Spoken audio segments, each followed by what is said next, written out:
네, 기능은 있으나 생명이 없는 이라는 제목으로 오늘 말씀 나누도록 하겠습니다. 그러면 18절, 19절 이렇게 보시면 그렇죠. 우리가 잘 알고 있는 무화과 나무가 마르게 되는 내용인데요. 이 앞뒤 문맥과 상관없이 그냥 보면은요, 예수님께서 무화과 나무 열매를 얻으시려고 하다가 열매가 없자 성격이 괴팍하신지라 갑자기 무화과 나무를 마르게 하신 것처럼 우리가 착각할 수 있습니다. 오해할 수 있죠. 근데 앞뒤 문맥 상관없이 보게 된다면, 이것만 보게 된다면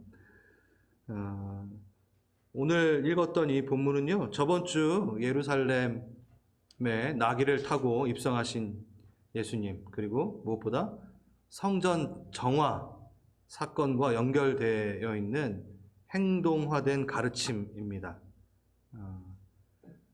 평행구절인 마가복음 11장에 보면 더 자세하게 우리가 알 수 있는데요. 마가복음 11장에는 어떻게 되어 있냐면요, 무화과 나무에 열매 없음에 마를 것이다 하고 나서 성전 정화 사건이 나와요. 그리고 그 다음 날 제자들이 발견을 하는데 다시 예루살렘으로 가는 길에 어제 마르겠다라고 하신 그 무화과 나무가 마른 것을 발견을 합니다. 그러면 이 얘기는 그냥 무화과 나무 열매 없어서 말랐다 하고 끝난 얘기가 아니라 무화과 나무가 마를 것이다. 그 다음에 성전 정화 얘기가 있고 그 다음에 진짜 말라가는. 그럼 무가 이제 중심 얘기죠. 성전 정화랑 이 무화과 나무랑 마른 거랑 연관이 있다라는 거죠. 그래서 성전 정화랑 뚝 띄어가지고 무화과 나무만 딱 보면은 예수님 괴팍하시게도 열매를 못 얻으셔가지고 바로 마르게 하시네, 이렇게 돼버린다는 거죠.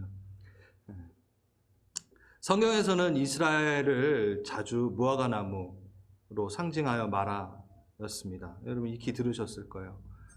예레미야, 요엘, 호세아, 미가서 다 찾아보시면 이스라엘을 무화과 나무에 비유한 것을 볼 수 있습니다. 그 중에 한 절만 제가 읽을게요. 여호와의 말씀이니라. 예레미야 8장 13절. 내가 그들을 진멸하니 포도나무에 포도가 없을 것이며 무화과 나무에 무화과가 없을 것이며 그 잎사귀가 마를 것이라. 내가 그들에게 준 것이 없어지리라 하셨나니. 예레미야 29장 17절도 읽어드릴게요. 보라, 내가 칼과 기근과 전염병을 그들에게 보내어 그들에게 상하여 먹을 수 없는 몹쓸 무화과 같이 하겠고. 예. 무화과 나무가 마름, 이것은 이스라엘에 대한 이야기로 자주 성경에 등장하는 이야기입니다. 근데 제가 여기서 보고 싶은 한 포인트는 이 무화과 나무가 마를 것이다 라고 이렇게 이야기하기 전에 항상 주님은 경고를 하셨어요. 그러니까 무화과 나무가 마르는 것이 목적이 아니라 너희가 이렇게 될 건데 이러한 상태가 되지 않기를 이스라엘아, 무화과 나무야, 정신 차려라 라고 계속 하나님께서는 경고를 하셨습니다. 그래서 하나님의 경고는 우리가 요즘에 수요일 예배 때 이사야서를 나가고 있는데 한동안 그 하나님의 경고에 대한 메시지를 우리가 쭉 했었던 것이 기억이 납니다. 하나님의 경고, 그 경고라는 단어가요, 히브리 단어로는 마사라는 단어입니다. 한번 들어보셨을 거예요. 마사. 아싸가 아니라 마사입니다. 마사. 이 마사라는 단어는 무거움, 무게, 무엇보다도 위로부터 이렇게 지어지는 짐, 지다, 매다. 그러니까 아래로부터가 아니라 그냥 무거워 이게 아니라 위로부터 오는 무거움입니다. 이 하나님 여호와의 경고라고 하는 이 마사가 나오는 또 구약에 정말 많이 나오는데요. 왜냐하면 하나님 경고의 말씀들이 많이 나오니까. 그 중에서 방금 읽었던 예레미야에서는 23장에 어떻게 번역을 했냐면 경고라고 번역하지 않고 엄중한 말씀이라고 번역을 했어요. 그러니까 엄격하고 진중한 말씀. 그냥 경고 이게 아니라 하나님은 우리에게 엄중한 말씀을 주심으로 돌이키길 원하신다라는 거죠. 그리고 참 재밌게도요. 레위기에서는요. 레위기 15장 레위 사람 지도자 그 나냐는 노래에 익숙함으로 노래를 인도하는 자요 할 때 노래에 익숙함으로가 거기 마사예요. 참 재밌죠? 그러니까 노래인데 엄중한 경고를 하는 노래도 있었다라는 거예요. 그러니까 노래로 말씀으로. 그리고 또 잠언서 30장엔요. 아굴의 잠언이라 할 때 이게 바로 마사로 또 됩니다. 그러니까 잠언이라고 번역을 하였지만 아굴의 엄중한 말씀이니라. 그러니까 하나님을 통해서 나오는. 그러니까 우린 잠언을 지혜서라고 얘기도 하는데 이렇게 성경 각 곳에는 좀 다른 표현은 노래, 잠언이라는 표현을 했지만 하나님은 정말 다양한 방법으로 우리에게 엄중한 말씀을 주시고 계신다는 겁니다. 우리의 삶 가운데서도 다양한 모양으로 하나님은 계속 엄중한 말씀을 보내시고 계시고 들려주고 계세요. 근데 우리는 너무나 잘 그것을 무시하죠. 그래서 무화과 나무가 마름 같은 이런 심판, 징계 가운데까지 가는 안타까움이 있다라는 겁니다. 저는 이 시간 우리에게, 우리 영혼에게 또 나에게 하나님의 엄중한 말씀을 들으라라고 좀 선포했으면 좋겠어요. 하나님의 그 엄중한 말씀을 내가 주님 또 이 소리 하시네, 또 뭐라 그러시네, 그러게 하지 말고 불평하지 않고 무시하지 않고 주님의 음성을 부드러운 마음으로 내가 받게 하시옵소서. 하나님의 마사의 임재를 제가 좀 갈구하는 영혼이 되게 하십시오. 그냥 주님 좋은 소리만 들으려고 있다가 넘어지는 것이 아니라 하나님 저에게 마사의 임재, 마사의 그 말씀을 받는 부드러운 마음을 주시고 제가 그걸 받아 누리게 하소서. 그래서 제가 제 길로 가기를 원합니다 라고 좀 우리가 기도했으면 좋겠다는 생각이 너무 듭니다. 지금 마태복음은 5개의 강화, 5개의 큰 가르침으로 구성이 되어 있다고 제가 말씀드려 왔습니다. 그 중에 지금 마지막 파트예요. 마지막 가르침, 묶임. 그래서 마지막 파트 뭐죠? 심판에 대한 겁니다.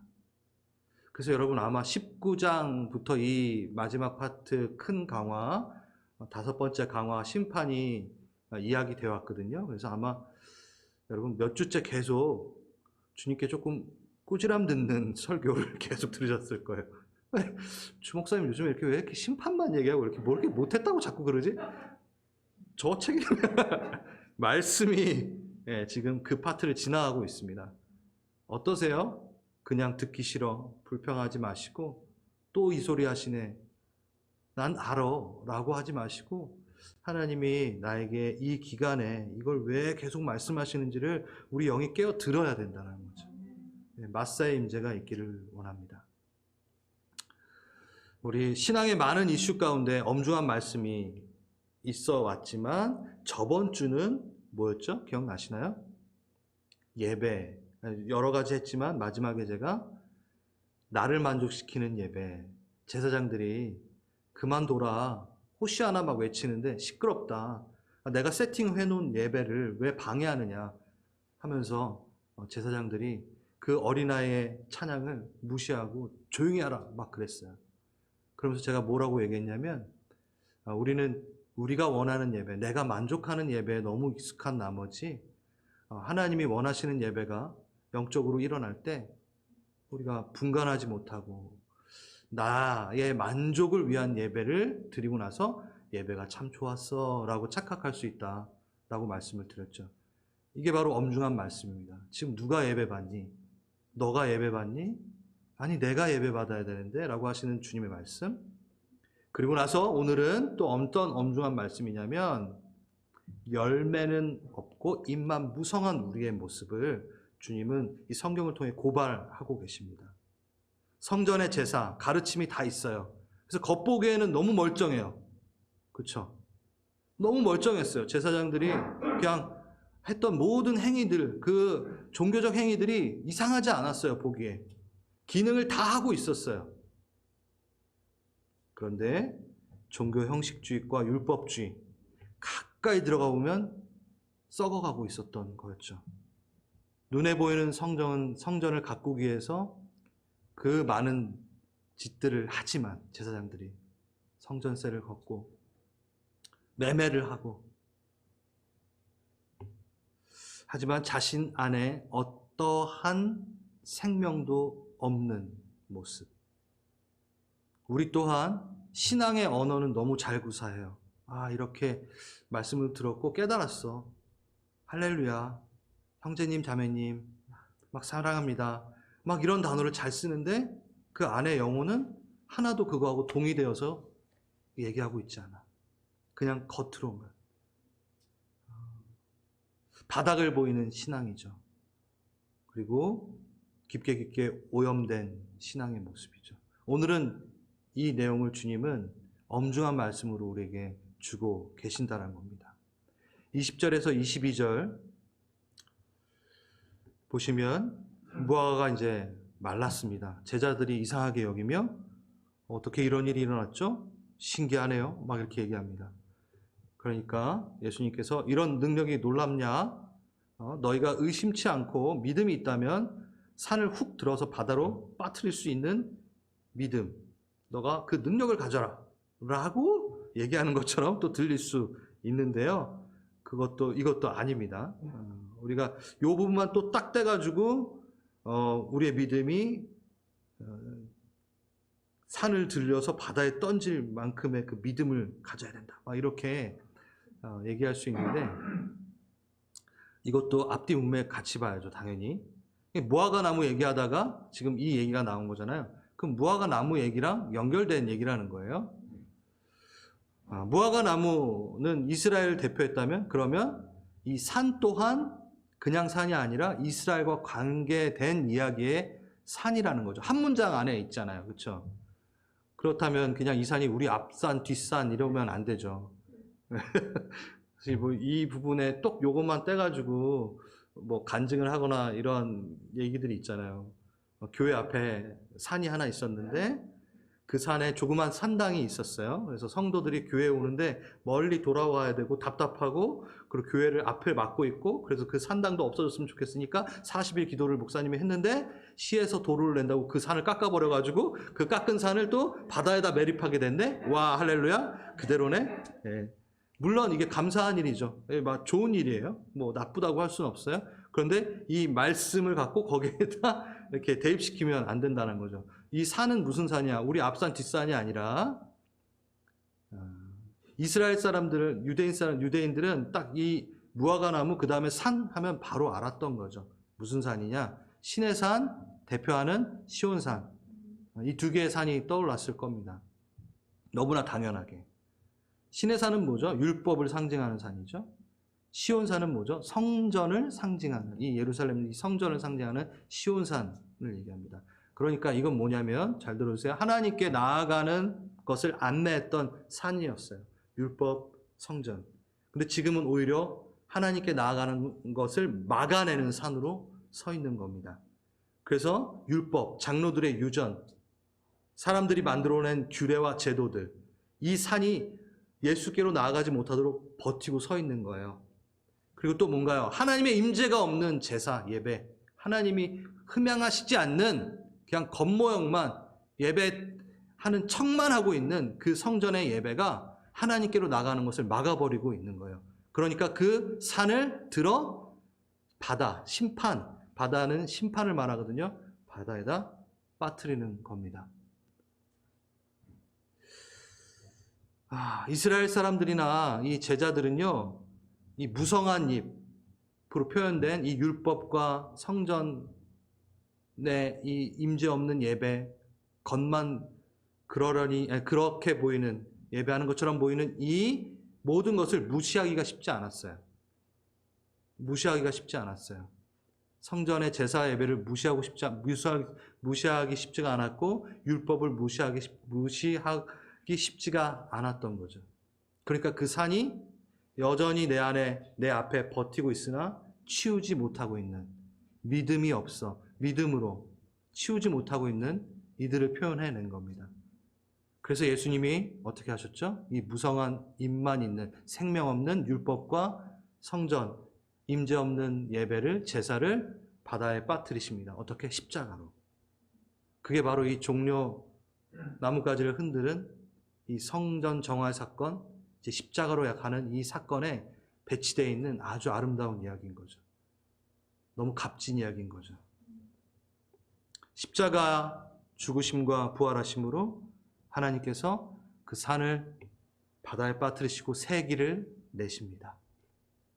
히브리서 10장 19절에서 20절. 우리가 예수의 피를 힘입어 성소에 들어갈 담력을 이제 얻었나니 그 길은 우리를 위하여 휘장 가운데 열어놓으신 새롭고 산 길이요 휘장은 곧 저의 육체니라. 주님이 십자가를 통하여 성소에 들어갈 수 있도록 길을 내셨습니다. 그래서 그 예수 그리스도를 따라 담대하게 이제는 들어가는 거죠. 율법이 없이, 성전의 제사 없이 그 허울만 있는 그 예배를 치우고, 우리 삶에 치우고 진실한 십자가를 통한 예배로 하나님께 나아가는 겁니다. 할렐루야. 너무너무 감사한 것이죠. 그렇다면 이렇게 새롭고 산 길이 열려 있는데 여전히 나를 주님께로 나아가게 하는 것을 막는 산은 무엇이 있을까요? 우리 한번 적용해 봅시다. 이미 다 열려져 있고 주님의 그 십자가의 새 길이 나에게 열려져 있는데 내가 그 길을 가지 못하도록 막고 있는 또 다른 나의 삶의 산은 무엇인가? 율법산과 성전의 헛된 임재 없는 예배와 같은 그 산처럼 여전히 나를 메우고 못 가게, 하나님 앞에 나아가지 못하게 막고 있는 건 무엇인가? 뭘까요? 익숙함일 수 있습니다. 방금 제가 시작할 때 말했던 하나님 또 그 소리 하시네. 목사님 또 저 설교하시네. 십자가 많이 들어봤어요. 익숙함이 우리의 산일 수 있어요. 그래서 기대가 없어요. 예배 기대가 별로 없어요. 매주 또 돌아올 텐데 그게 우리의 산일 수 있습니다. 하나님과의 관계의 게으름이 우리의 산일 수 있어요. 오늘은 쉬어도 돼. 내일도 쉬게 돼요. 주님과의 관계 그러다 한 달 쉬고요. 주님과의 관계 그러다 내가 누구의 자녀인지도 잊어버리게 되는 영적 상태가 되는 게 바로 우리의 산일 수 있습니다. 다 알고 있어, 다 해봤어 라는 교만 또한 우리의 앞에 놓여있는 산일 수 있습니다. 소리는 요란하나 모양은 있으나 주님과 진짜 깊은 대화가 불가능한 나의 영적 상태. 우리가 그 산을 제거해야 됩니다. 그 산을 제거하기 위해서 자꾸 외부에만 눈을 돌리지 마시고 내 영의 상태, 내부에 한번 점검을 해보십시오. 저렇기 때문에 내가 예배를 못 드려. 이렇기 때문에 내가 기도를 못해. 그것도 산이에요. 내가 놓아놓은 산이죠. 이렇게 된다면 또 다음 구절도 쉽게 연결이 되어질 겁니다. 22절 너희가 기도할 때에 무엇이든지 믿고 구하는 것은 다 받으리라 하시니라. 그럼 이 무엇이든지 뭘까요? 이 이야기 맥락 안에서 무엇이든지는 하나님과 관계를 막아서는 산을 바다에 빠뜨리는 것에 대해서는 무엇이든지 구하라예요. 하나님 앞으로 나아가는 것을 방해하는 것을 파쇄하고 피하기 위해서 뭐든지 구해라. 그러면 이루리라 라고 하시는 거예요. 아멘. 그 맥락 안에서의 무엇이든 구하라는 거죠. 내가 너를 도우리라. 그 산을 치우는데 너 힘으로는 지금 못하니까 내가 도와줄게 라고 하시는 거죠. 예수님이 약속하신 것은 무엇이든지 구하면 됩니다. 정말 좋은 거예요.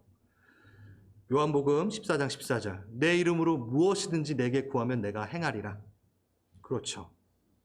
예수님의 이름으로 구하면 뭐든지 이루어집니다. 예수님 이름이랑 합당하지 않은 걸 구하면 당연히 안 오르시겠죠.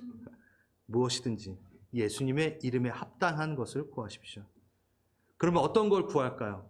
십자가의 그 은혜, 그 내 안에 놓여있는 그 산을 치워내기 위한 것을 간구합시다. 하나님께로 나아가는 것을 간구합시다.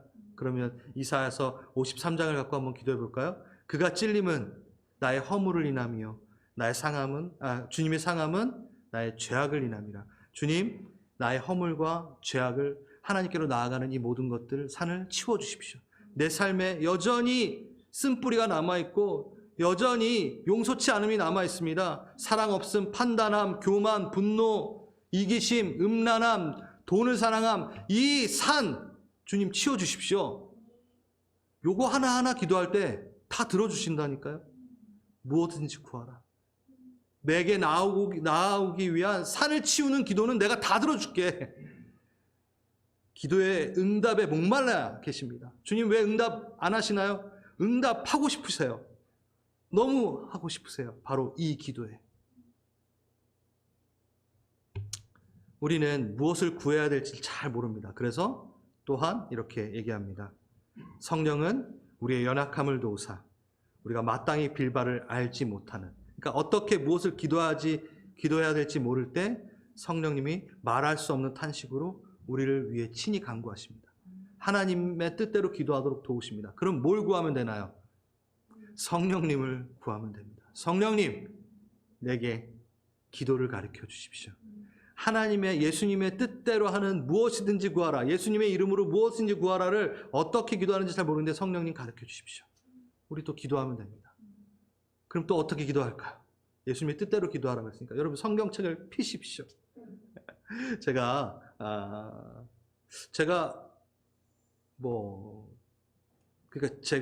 왜 자꾸 제가 하죠? 제가 집에 이렇게 항상 책상에 이렇게 보면요, 저도 인식을 못했었는데 항상 성경책이 펴져 있어요. 이게 자랑하는 게 아니라 항상 제 책상에는요 성경책이 펴져 있어요. 그게 보니까 제 습관이더라고요. 왜냐하면은 제가 뭔가를 기도하고 뭘 할 때나 항상 성경을 보고 기도를 하기 때문에 그냥 성경 안 보고 기도하면요 그냥 별의별 잡생각이 많이 나고요, 기도 제목이 잘 떠오르지 않을 때도 있고 그냥 제 욕망만 기도할 수 있게 되고 그냥 지금 앞에 놓여있는 문제들, 내 마음이 아픈 거 그냥 내 마음을 위로받기 위한 기도밖에 못해요. 근데 성경을 딱 앞에 펴져 있으면 성경대로 기도하게 돼요. 그래서 참 그게 습관인 것 같아요. 그래서 책상에 앉아서 뭘 할 때 성경책이 펴져 있으면, 성경이 덮여져 있으면 잘 안 되는데 성경이 항상 펴져 있을 때는 성경이 이렇게 바로 갖고 와가지고 이렇게 보게 되더라고요. 여러분 이게 되게 괜찮은 팁인 것 같아요. 제가 이게 별거 아닌 것 같은데 내 삶에 되게 많이 도움이 됐다라는 생각이 들어요. 그래서 여러분 책상에다 성경책을 펴놓으세요.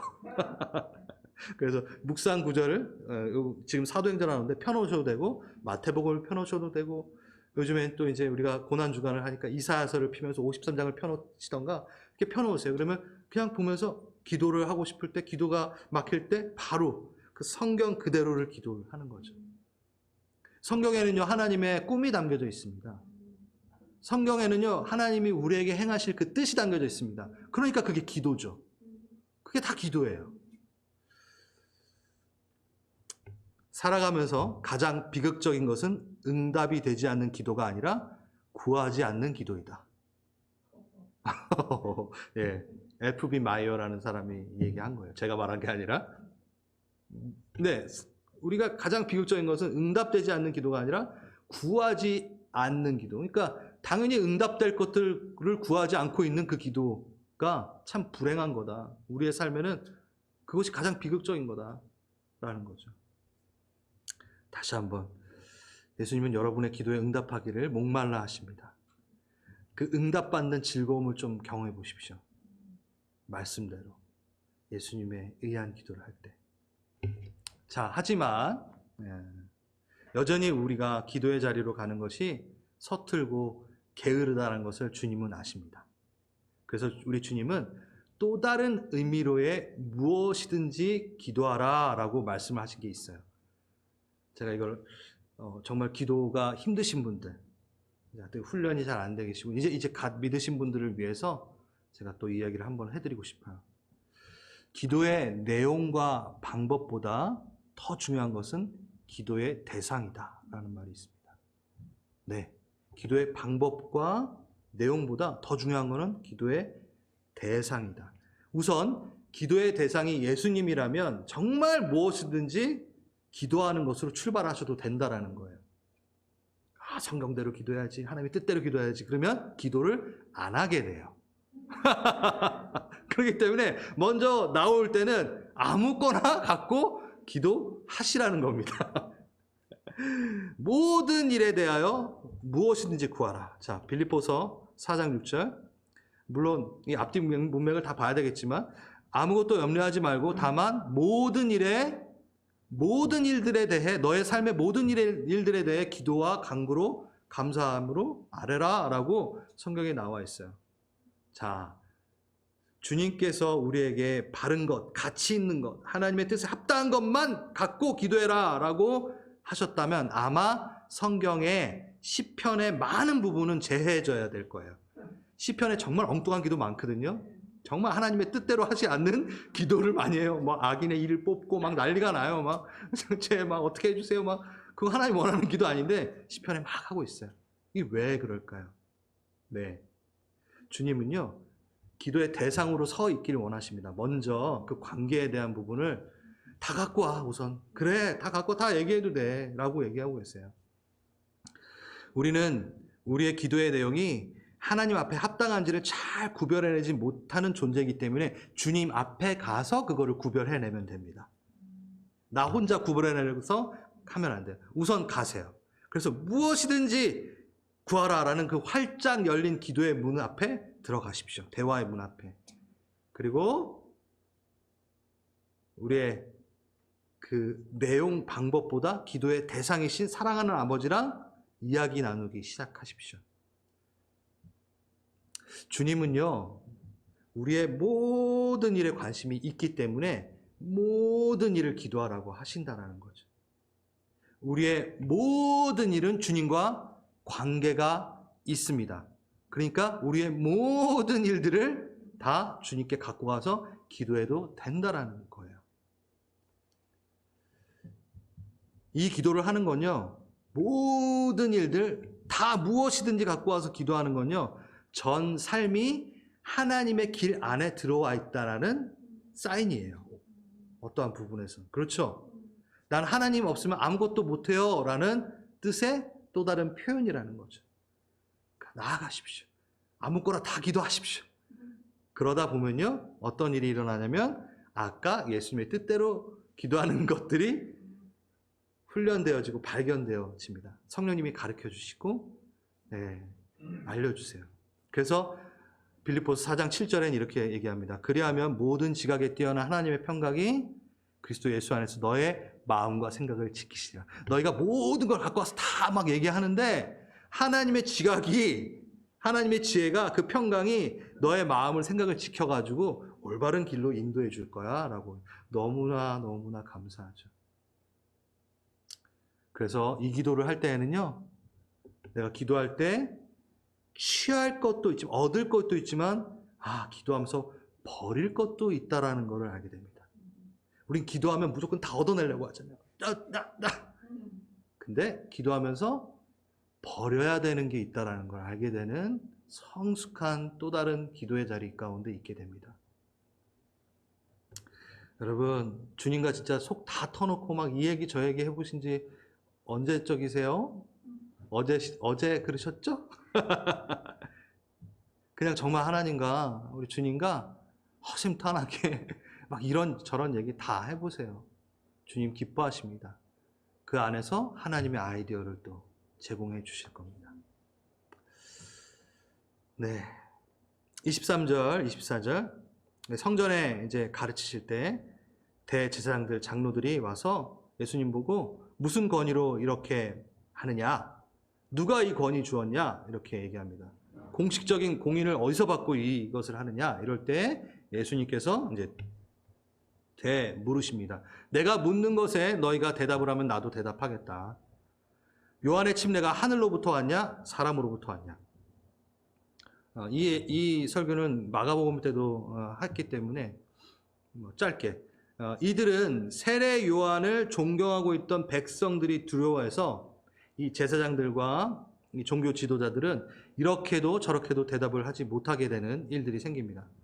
그래서 이것이 예수님의 재치 있게 대받아치는 물음, 그래서 말싸움에서 이기시는 정도는 아니고요.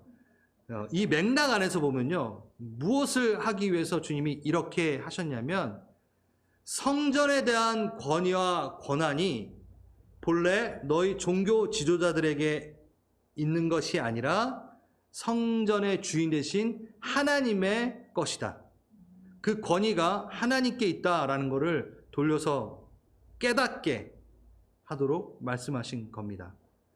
그러니까 너희가 지금 누리고 있는 이 자리, 이 권한과 이 권위는 하나님의 권위가 허락하여 준 섬김의 자리이지 너희가 군림하는 자리가 아니다. 그 권위가 어디서 왔느냐? 하늘에서 왔다라고 이야기하시는 거죠. 그리고 더 중요한 것은 그 자리에서 종교 지도자로서의 보이는 기능을 손색 없이 해내는 것처럼 보이나 잎사귀는 무성하고 열매 하나 없고 생명이 하나 없는 영적으로 텅 비어있는 그 모습. 그래서 그 자리만 꿰차고 그 권위만 꿰차고 그 삶에 취해 있는 제사장들과 종교 지도자들, 서기관들에게 이야기하시는 겁니다. 제가 이게 무슨 얘기냐면 하나의 예를 들어드릴게요.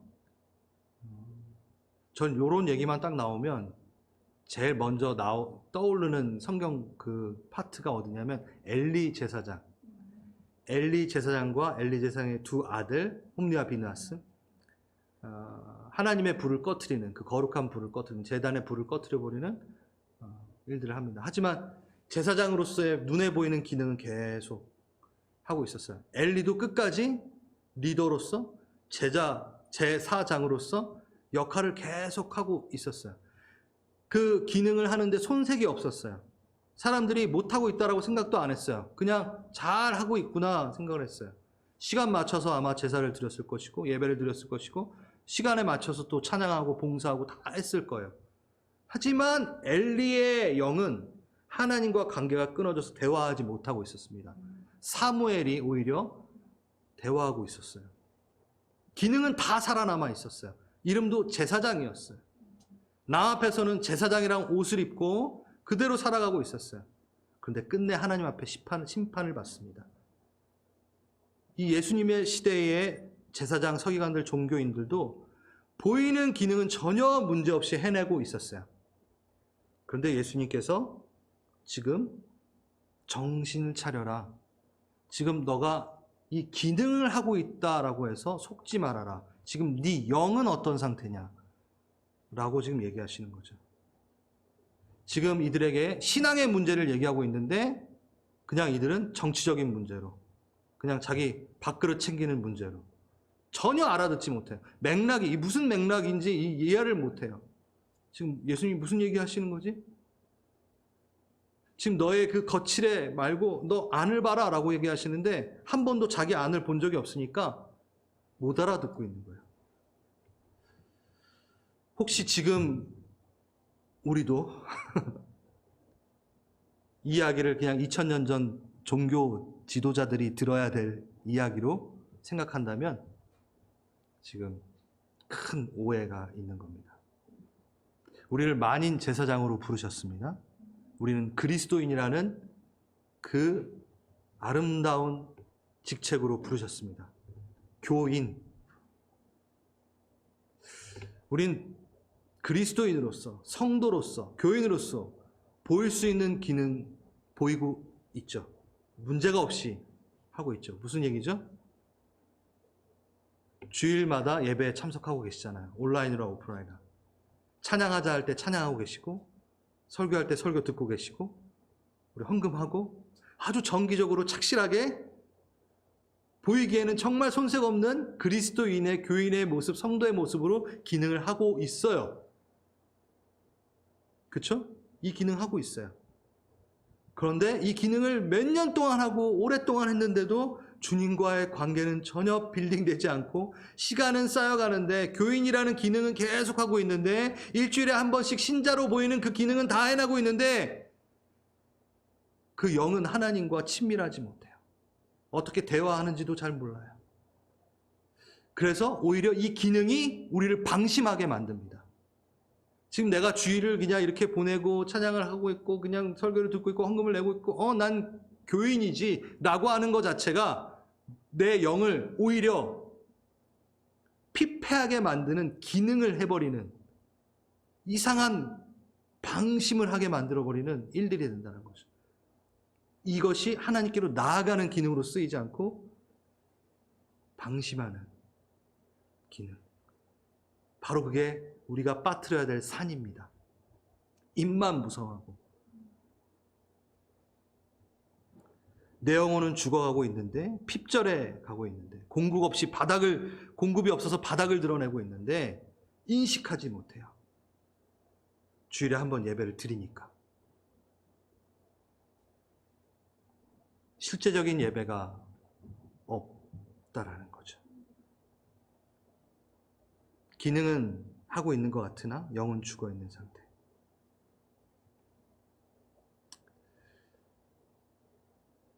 여러분, 마무리합니다. 우리의 인생에 있어서 내 영적 상태가 오늘보다 더 절박할 때가 언제 있을까요? 이게 무슨 얘기일까?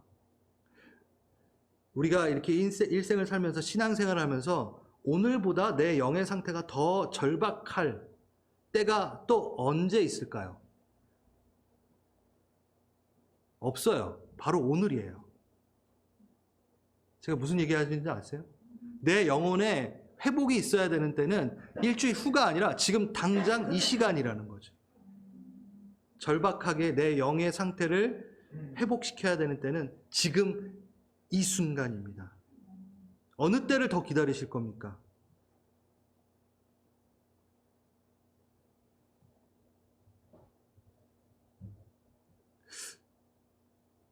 영적인 눈을 뜹시다. 그분과 가장 가까이 있어야 할 때입니다. 그게 바로 오늘입니다. 내일도 아니고 일주일 후도 아닙니다. 주님이 내 앞에 계실 때 그의 옷자락을 잡으셔야 됩니다. 주님이 언제나 예루살렘, 나사렛 그 동네를 계속 돌아다니지 않으셨어요. 지나치셨어요. 가셨어요. 옷자락을 잡아야 돼요. 그때가 바로 이때라는 거죠. 간절히 부를 때입니다. 주님을 찾아야 될 때입니다.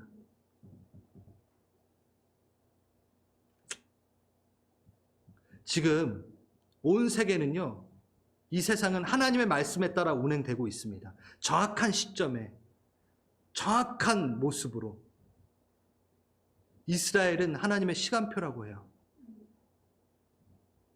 지금 우리 가운데 일어나는 모든 일들이 마지막 때를 진짜 향하고 있습니다. 제가 겁주려고 하는 게 아니에요. 지금 우리의 영혼이 가장 절박할 때여야 되나, 가장 하나님을 붙들고 부르짖어야 할 때라는 것은 의심할 수 없습니다. 종료주일입니다. 여러분, 이스라엘에 지금 가시게 된다면 만약에 유월절이 시작된 시간입니다. 예. 어제 저녁 토요일이 유월절 시작이었어요.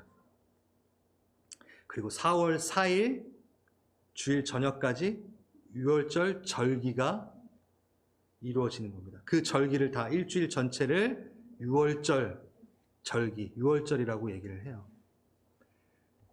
뭐로부터 시작하죠? 종료주일. 예. 나뭇가지를 종료를 흔들고 나귀 타고 들어오시는, 저번 주에 했잖아요. 그렇죠? 그게 바로 어제였어요. 네, 이제 시작이 되는 겁니다.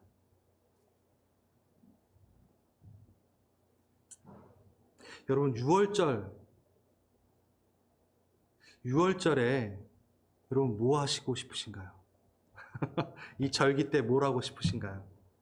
온 세상 죄를 지고 가신 하나님의 어린 양을 따라가 보는 유월절 절기가 됐으면 좋겠습니다. 유대인들만의 유월절이 아니에요, 여러분. 유월절은요, 중단 잡족, 출애굽기에 보면요, 중단 잡족들이 우리 중단 잡족 치거든요. 그러니까 정말, 그러니까 성경에는 중단 잡족으로 되어 있으니까 모든 민족들 중에 그냥 예수 그리스도의 피로, 그 문설주의 그 바른 어린 양의 피, 예수 그리스도의 피로 구원받은 자들이 바로 유월절을 즐기는 거예요. 예. 그래서 중다한 잡족들이 그 유월절의 피로서 구원을 얻게 되는 거죠. 우리 중다한 잡족이거든요. 유대인들만의 축제가 아닙니다. 오늘부터 우리는 그 유월절 축제를 주님과 함께 누려야 돼요. 그러면 그 유월절을 그냥 유대인들만의 유월절, 예수님만의 유월절으로, 스모의 유월절, 명기의 유월절, 맹목사님의 유월절로 하나님은 선물로 주셨어요. 그럼 나의 유월절이 돼야죠. 그럼 나의 유월절이 되기 위해서 뭐가 필요한가요? 그냥 이러고 있으면 안 되죠. 그 유월절은요, 무엇을 위한 유월절이냐? 나에게 옥죄고 있는 나의 죄성, 여전히 버티고 있는 하나님께로 나아가는 것을 막아내는 산, 그것을 벗어나는 유월절인 거죠.